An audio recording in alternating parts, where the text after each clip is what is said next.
दोस्तों, मेरा मिशन है जिंदगी को आसान बनाना। कम समय में स्मार्ट तरीके से काम कैसे करें, यह आपको बताना। इसी कड़ी में आज के इस वीडियो में मैं आपको कुछ ऐसे टिप्स एंड ट्रिक्स बताऊंगी जिससे यकीनन आपके समय की बचत होगी और आप अपने काम स्मार्ट तरीके से कर पाएंगे। नमस्कार, स्मार्ट टिप्स विद ज्योति में आपका स्वागत है। तो आइए शुरू करते हैं। कई बार हम जो रिंग पहनते हैं वो हमारी उंगली में लूज होती है। ऐसे में रिंग उंगली से निकलकर गिरने का डर लगा रहता है। यदि रिंग सोने की है तो हम वो रिंग पहनने से ही कतराने लगते हैं। इसके लिए एक छोटा सा रबर हमारी हेल्प करेगा। रबर को इस तरह रिंग में डालकर फिक्स कर लें। अब उंगली में पहले रबर डालें, फिर रिंग पहने। रिंग आपके उंगली में बिल्कुल फिट बैठ जाएगी। अब आप लूज वाली गोल्ड रिंग भी बेफिक्र होकर पहन सकते हैं। यदि हम रेगुलर नाइफ से टमाटर काटते हैं और उसकी धार थोड़ी सी भी कम हुई तो टमाटर इजीली कट नहीं होते, बराबर कट नहीं होते। इसलिए टमाटर काटने के लिए इस तरह के जो आरी वाले नाइफ होते हैं वो लीजिए। आरी वाले नाइफ की धार जल्दी खत्म नहीं होती है। इसमें थोड़े बहुत खांचे होने से आप टमाटर को इजीली कट कर पाएंगे। एक बार ट्राई जरूर करें। ट्राई करने पर मुझे जरूर बताएं कि क्या आपको डिफरेंस महसूस हुआ। जब भी कोई टूथपेस्ट या ऑइंटमेंट खत्म होने लगे तब उसमें का पूरा पेस्ट यूज हो सके, उसके लिए आप लीजिए कोई भी स्पून। स्पून को इस तरह पकड़कर पेस्ट के एंड की तरफ से माउथ की तरफ प्रेस करें। फिर पेस्ट को इस तरह लपेट जाए। अब इसमें एक हेयर पिन लगा दें। अब खाली ट्यूब से भी पेस्ट आसानी से निकल जाएगा और पेस्ट वेस्ट भी नहीं होगा। पॉलीथीन में सामान रखकर जब हमें नॉट बांधनी होती है तो जनरली हम पॉलीथीन को इस तरह पकड़कर नॉट लगाते हैं, फिर इसी तरह दूसरी नॉट लगा देते हैं। लेकिन जब हम ये डबल नॉट लगा देते हैं तो कई बार वो ज्यादा टाइट हो जाती है, वो जल्दी खुलती नहीं है। आज मैं आपके साथ नॉट बांधने का एक बहुत ही स्मार्ट तरीका शेयर करूंगी। आई होप आपको जरूर पसंद आएगा। पॉलीथीन का जो ये हैंग करने वाला भाग होता है उसमें इस तरह अपनी फिंगर्स डालकर पॉलीथीन के दोनों हैंडल के ऑपोजिट पोर्शन को दूसरे पोर्शन में से निकाल लेना है। ये हमारी पहली नॉट हो गई। अब फिर से फिंगर्स को इस तरह फंसाकर पॉलीथीन के हैंडल्स के ऑपोजिट पोर्शन को दूसरे में से निकाल ले। यदि आप नॉट इस तरह लगाएंगे तो वो बहुत ही अच्छी तरह टाइट हो जाती है, जिससे उसके अंदर का सामान निकलता नहीं है और ये नॉट आसानी से खुल भी जाती है। यदि आपको नॉट बांधने का तरीका समझ में नहीं आया है तो वीडियो को स्लो करके या दोबारा देख लीजिएगा। जब हम पेपर आदि पर स्टेपलर से पिन लगाते हैं तो कभी कभी वो गलत लग जाती है, तब उस पिन को हमें निकालना होता है। कपड़ों के लेबल पर, साड़ी पर जो प्राइस टैग लगे होते हैं उन पर भी इस तरह की पिन लगी होती है। ये पिन निकालना थोड़ा हार्ड जाता है। इस पिन को निकालने के लिए कई बार हम नाखून का इस्तेमाल करते हैं या कोई शार्प चीज लेते हैं, लेकिन ये पिन निकालने के लिए स्टेपलर में ही टूल रहता है जिसकी ज्यादातर लोगों को आइडिया नहीं होती है।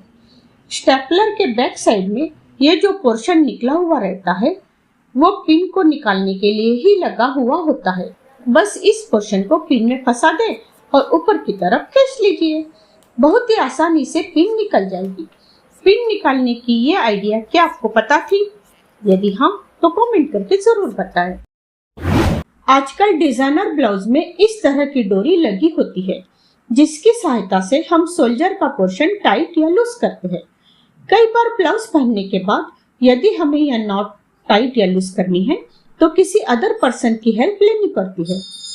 ऐसे वक्त के लिए मैं एक स्मार्ट ट्रिक शेयर कर रही हूँ जिससे बिना किसी की हेल्प के आप डोरी को टाइट या लूज कर सकते हैं।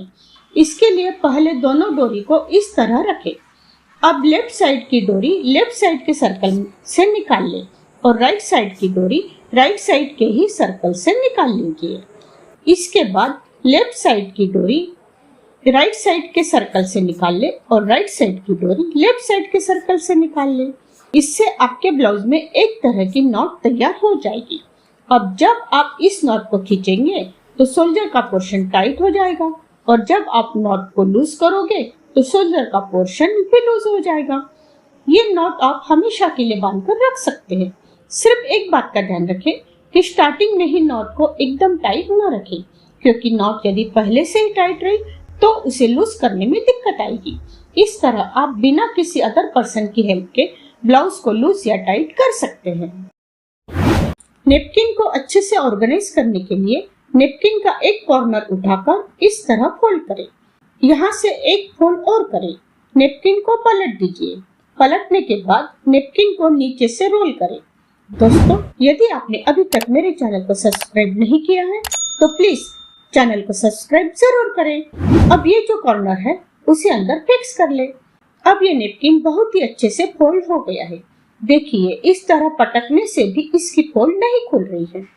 इस तरह आप अपने नेपकिन्स को ऑर्गेनाइज करके रख सकते हैं। जब हम किचन में चाबी डालते हैं तो कई बार वो जल्दी से डाली नहीं जाती, फिसल जाती है। किचन में चाबी जल्दी इंसर्ट करने के लिए आप लीजिए एक पेचकस या टीस्पून। पेचकस को किचन में डाल दें। अब चाबी डालें। चाबी जल्दी से किचन में चली जाएगी।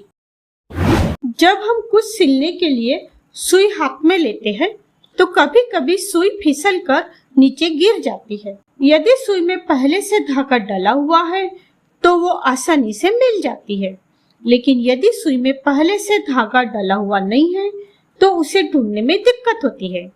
कई बार तो डर लगता है कि सुई किसी को पैर में चुभ न जाए। बिना धागे की सुई को ढूंढने के लिए एक स्मार्ट ट्रिक है। छोटे छोटे मैग्नेट के टुकड़े तो घर में रहते ही है, खासकर बच्चों के पास। आप एक मैग्नेट लेकर जहाँ पर सुई गिरी है उस एरिया में मैग्नेट घुमा दीजिए। सुई मैग्नेट पर चिपक जाएगी। इस तरह बिना किसी ज्यादा एफर्ट के आप खोई हुई सुई को ढूंढ सकते हैं।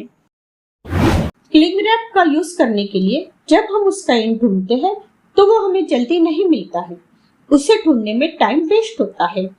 क्लिंग रैप का एंड जल्दी मिले, इसके लिए क्लिंग रैप का यूज करने के बाद उसके एंड को थोड़ा सा फोल्ड कर ले।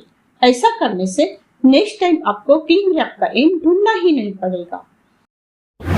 कई बार ऐसा होता है कि हम किसी व्यंजन के लिए प्याज टमाटर काटते हैं तो आधा प्याज और आधा टमाटर बच जाता है। हम उन्हें उठाकर ऐसे ही डायरेक्ट फ्रिज में रख देते हैं। इससे पूरे फ्रिज में इसकी स्मेल हो जाती है। हमारे दूध दही भी महकने लगते हैं। ऐसा न हो, इसके लिए आप लीजिए थोड़ा सा मस्टर्ड ऑयल या जो भी कुकिंग ऑयल आप यूज करते हैं वो लीजिए। उंगली से ऑयल को प्याज का जितना भी कटा हुआ हिस्सा है उस पर लगा दीजिए। ध्यान दीजिए कि यदि आपको पूरा प्याज नहीं यूज करना है तो पूरे प्याज का छिलका न उतारें। बिना छिलका उतारे ही प्याज को स्टोर करें। इसी तरह कटे टमाटर पर भी ऑयल लगा दीजिए। अब इन्हें किसी छोटे एयरटाइट कंटेनर में रख दीजिए और ये कंटेनर फ्रिज में रख दीजिए। अब 3-4 दिन तक भी प्याज टमाटर बिल्कुल खराब नहीं होंगे। दोस्तों, इन टिप्स में से कौन सी टिप आपको ज्यादा पसंद आई या कौन सी टिप आपको पहले से पता थी, कमेंट करके जरूर बताएं। फिर मिलेंगे अगले वीडियो में। जय श्री कृष्ण।